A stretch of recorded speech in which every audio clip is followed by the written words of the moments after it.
Today we're going to talk about what we believe, and we have 4 presenters. I will go first, and Bruce will go second, and then Brooke, and then Michelle, and we'll all talk for about 5 minutes on the things we believe.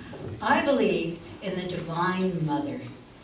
I believe that she protects me, supports me, and keeps me safe all of my life.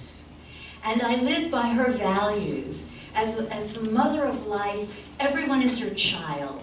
And she doesn't favor one over the other. She finds virtue in every one of them.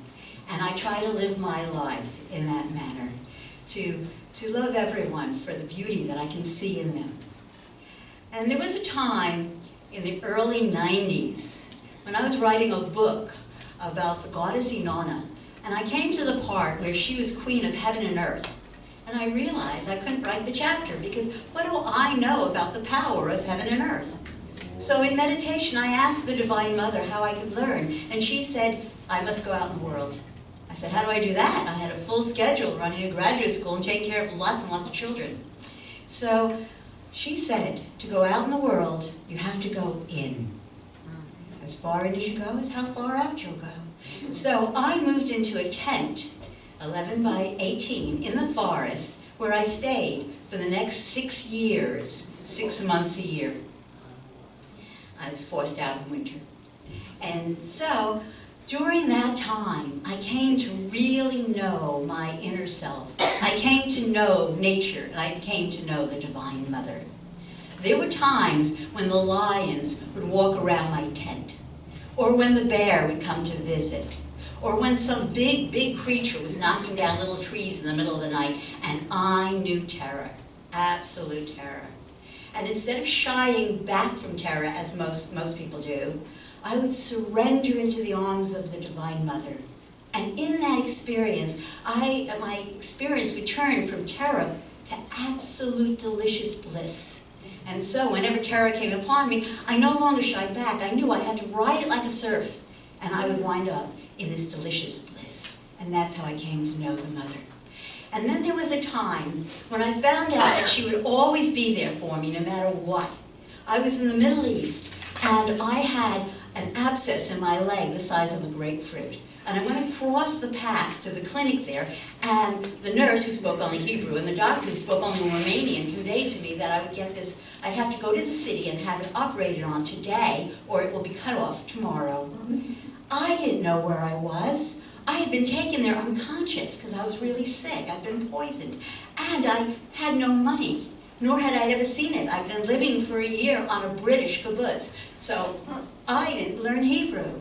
I didn't know where I was, how to get to the city. It was like the most impossible situation. In fact, I had a 6-week-old baby in my apartment across the street, and I couldn't leave town and take the baby because I couldn't lift him, and I couldn't leave him alone.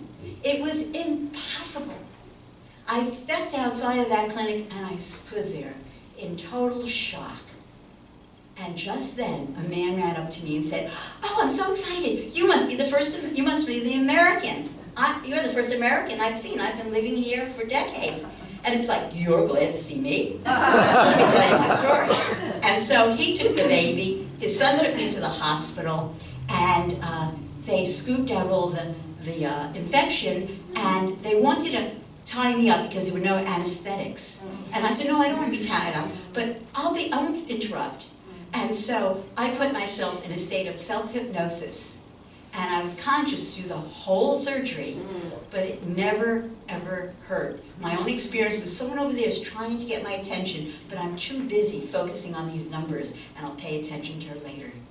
And in that way, I feel like the Divine Mother was totally there for me, protecting me. Thank you. And now, Bruce.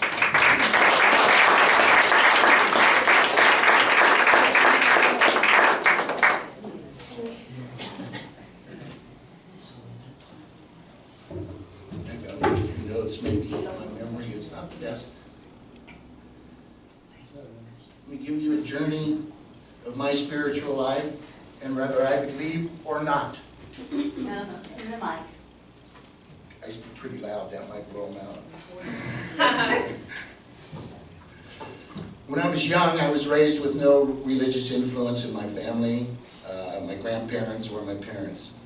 But my neighbors were Catholic, so I did get some Catholic influence because I hung out with them. Knew they couldn't eat meat on Friday and had to go to school every Monday after I went to school, so it wasn't really impressive to me. So when I got in high school, you know, I started thinking a little bit more. I still had no real religious influence, and then I learned how to hug a tree from young life. Accept God into my life. I did that for a couple years. And then I decided when I got out of high school, there's too much fun.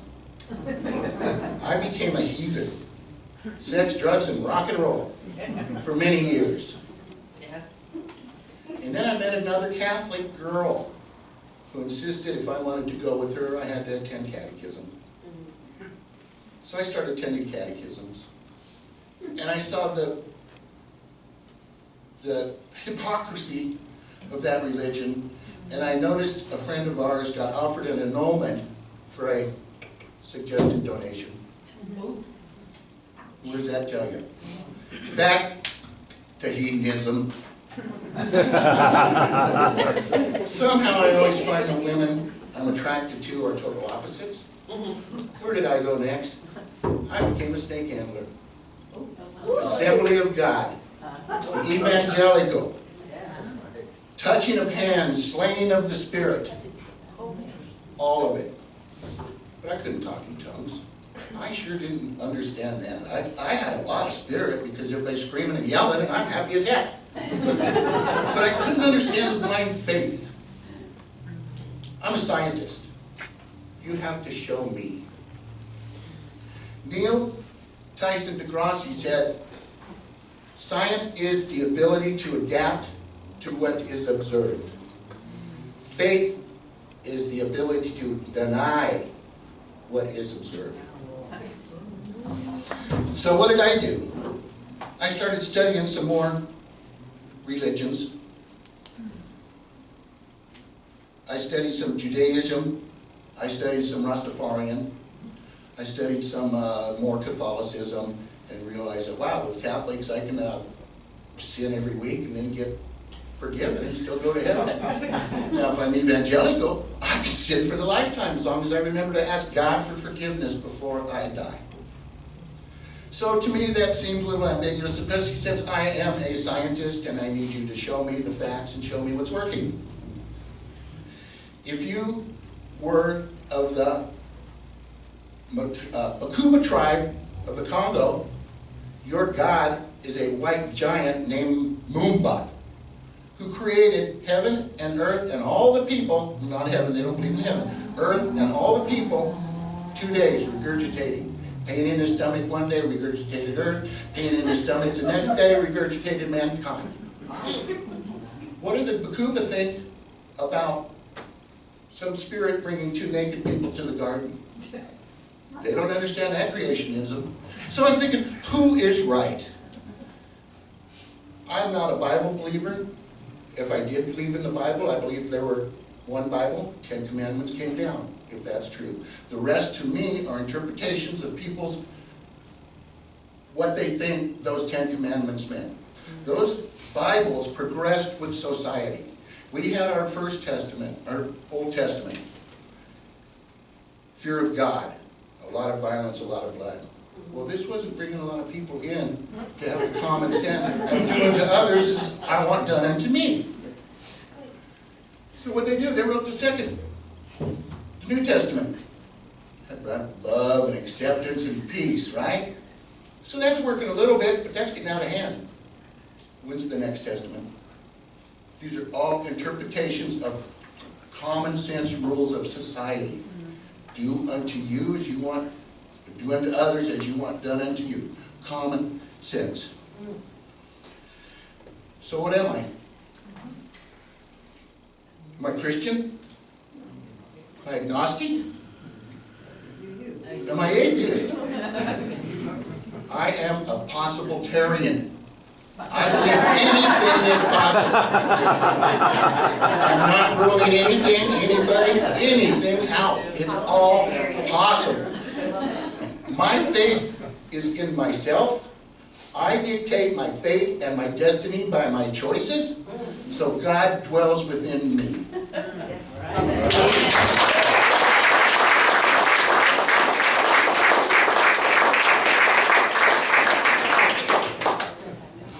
That's a hard act to follow, right?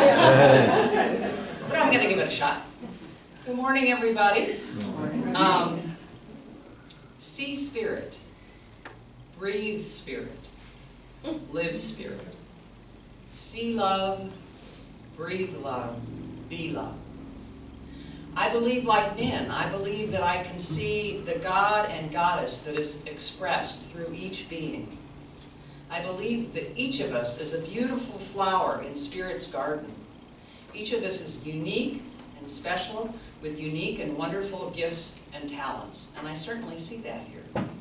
Each day, my mission is to see the beauty in each person, each flower, each event that happens in my life. We live in a magical world. Our beingness is magical. We cannot be destroyed by anything. Our love, our spirit cannot be destroyed by anything or anyone that happens to us. There is so much magic all around us. Music, dancing, art, laughter, joy, love. Anyone who has ever gardened or given birth to a child knows that this is a magical world. You know, I had a package of seeds that was probably 6 years old, and I thought, well, what the heck, I'll throw them in the ground. So I put them in, I gave them some water and some sunlight, and out of 3 packages, you know, there were 4 seeds that are like growing and making these green leaves. And those seeds were doing nothing for 6 years, just sitting there. And I believe that's the way we can be. It's like, you know, it is always darkest before the dawn. And there are times when we lay dormant in the dark.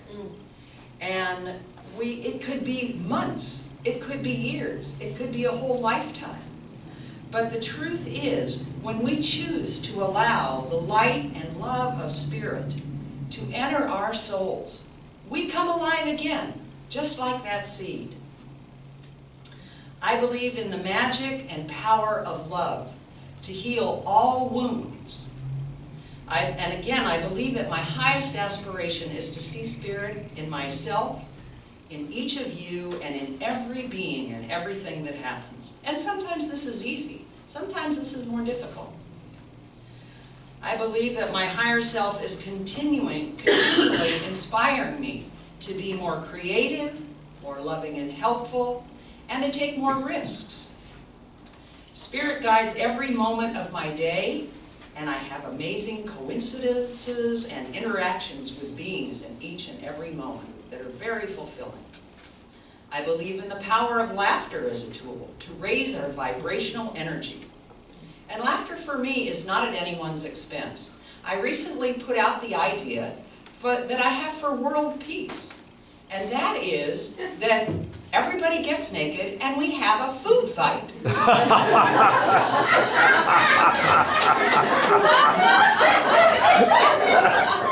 Now you see, there are international rules for food fighting, and that includes only soft foods, Jell-O, pudding, homemade whipped cream only, no cans, no utensils. But see how this works? See how this works? And when somebody cuts you off in traffic, just immediately picture them naked and you're throwing Jell-O at them. You'll feel better immediately, and you'll avoid a lot of bad karma. I believe in the magic and power of prayer and its ability to heal. I believe in water as a powerful conductor for our thoughts. Every morning at Green Trees, I swim in the pool, outdoor pool there, and I say prayers, and I try to fill the water with as much love and healing as I can, so when the next people come along, that maybe it's helpful to them in their day. I believe in the healing power of our thoughts. I like to envision every day that we have affordable housing, fresh, healthy food, clean air and water for every being, that everyone's all they need is right at their fingertips. I believe that I am never alone. I believe in angels, spirit guides, soul families, alternate realities, and concentric lives. I believe angels are vibrating at a higher frequency, and so most of us cannot see them. Like the blade in a fan that spins so fast it seems to disappear, you can see right through it. I believe there is no separation between us, even after death. At night, I program myself to go visit loved ones who've died. You know, we get time off at night. You need to take advantage of that. So I go see loved ones who've already crossed over. I go on great adventures and go visiting places. I even go to conferences and trainings. So, and I believe in the power of alchemy. I believe that the difficulties that happen to us can be transformed. The darkness can be transformed into the gold that we see sparkling in everyone's eyes and shining in their face. And I want to thank every one of you for helping me heal. Thank you for all the teachings, the inspiration, the love and support, and you helped make me who I am today. Almost done. Okay, here's my little prayer. My life is filled with love, forgiveness, light, divine spirit. When I speak from love. When I think with love's loving heart. When I see with love's eyes, and all that I hear is through love's ears. Every step I take is a step of loving kindness. I radiate light and love, peace and compassion, joy and wonder, forgiveness and surrender to all it is. With every step that I take, I dedicate my life to the divine light of spirit. Thank you. Namaste.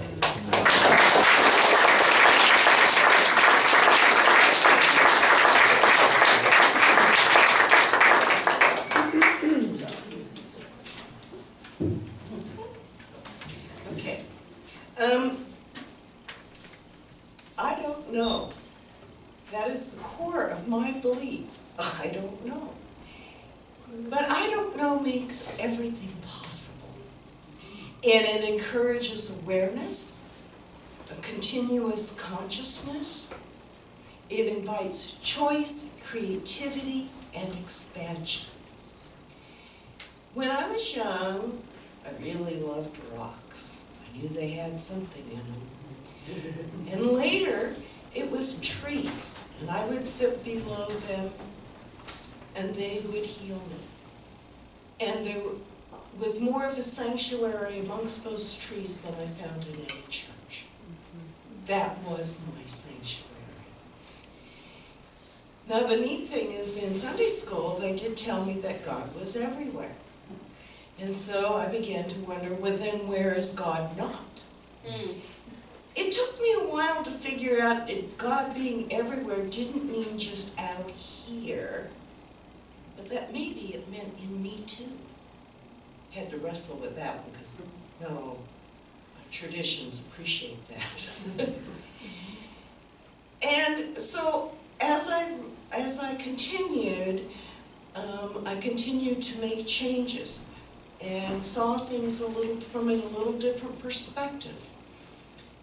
I thought for a while that I was a human having a spiritual experience.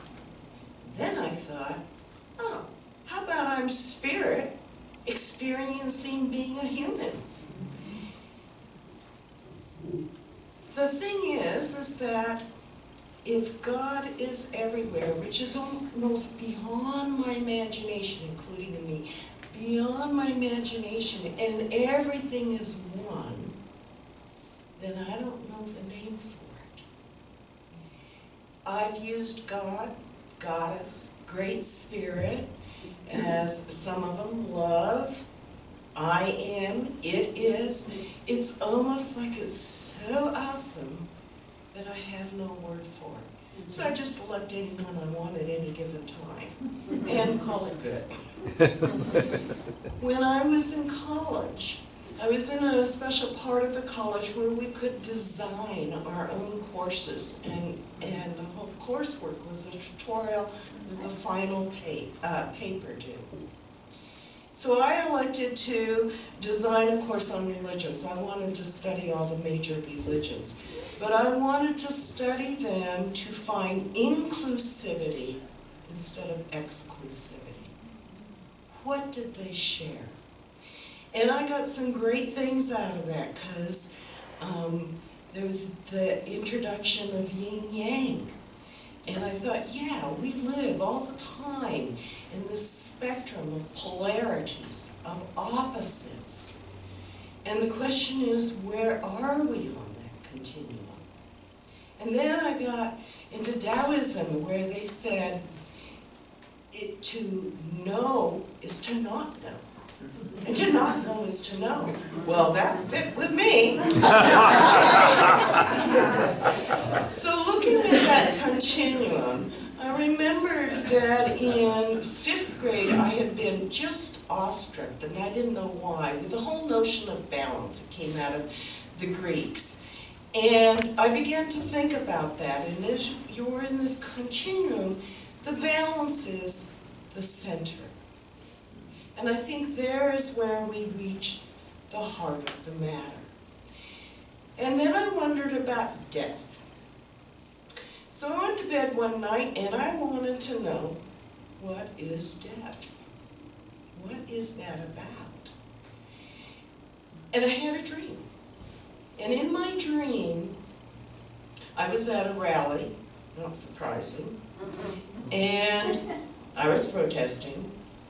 And I was married, which I wasn't in real life, and I was shocked.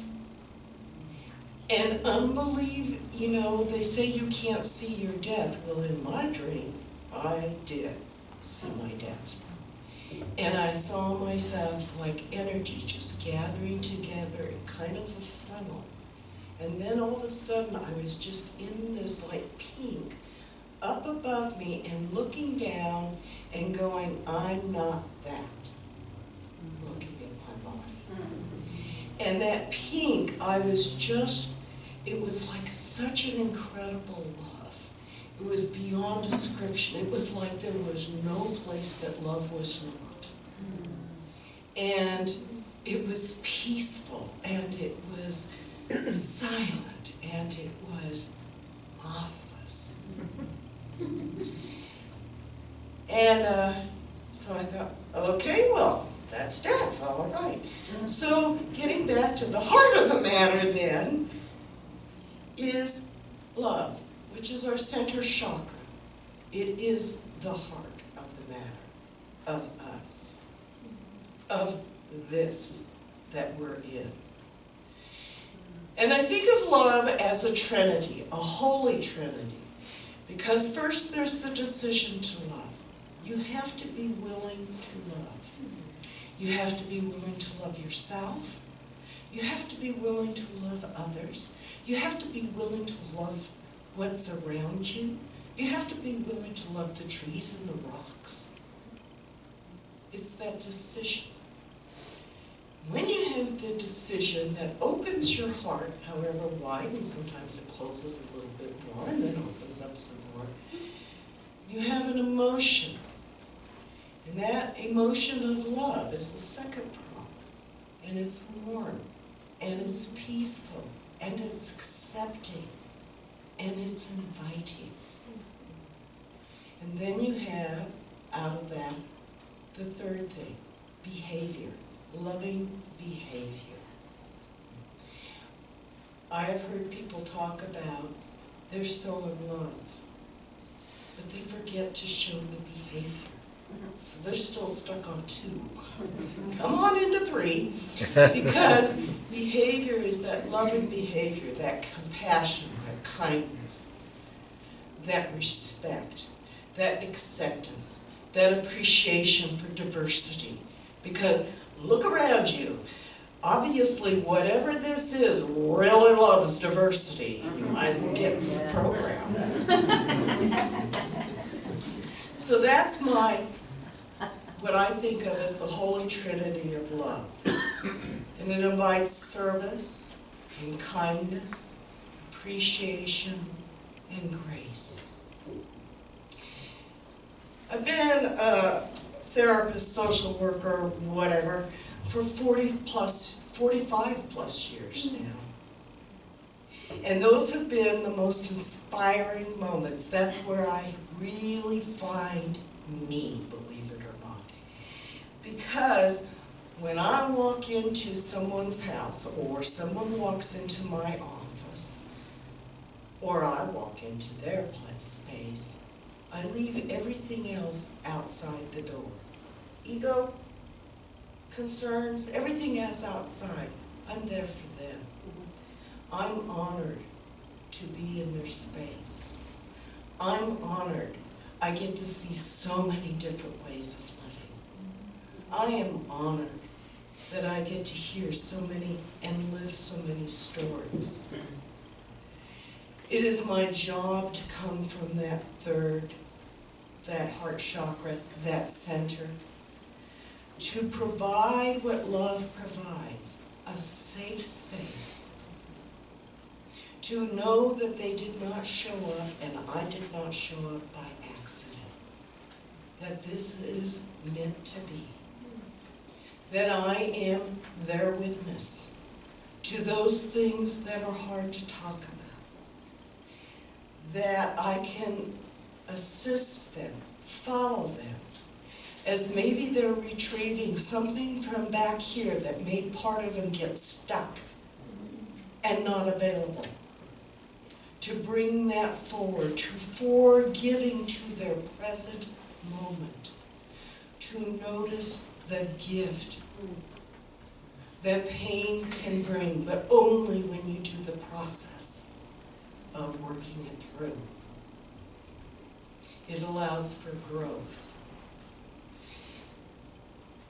And that's an incredible place to be able to serve. I believe in wonder, synchronicity, the voice of spirit, magic, the sacred, the divine, the mystery. I really do believe in I don't know.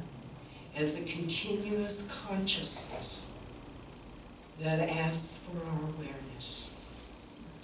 And finally, I have one tool that, because I believe in giving, because that's just what I like doing. So here's my tool, because we're in some pretty dark times these days. So this is you need a lot of tools in your toolbox these days. So this is just a little tiny tool, pretty easy.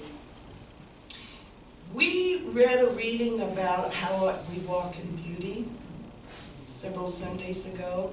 So this is kind of that. And I don't have a singing voice, but I can carry a tune, sort of.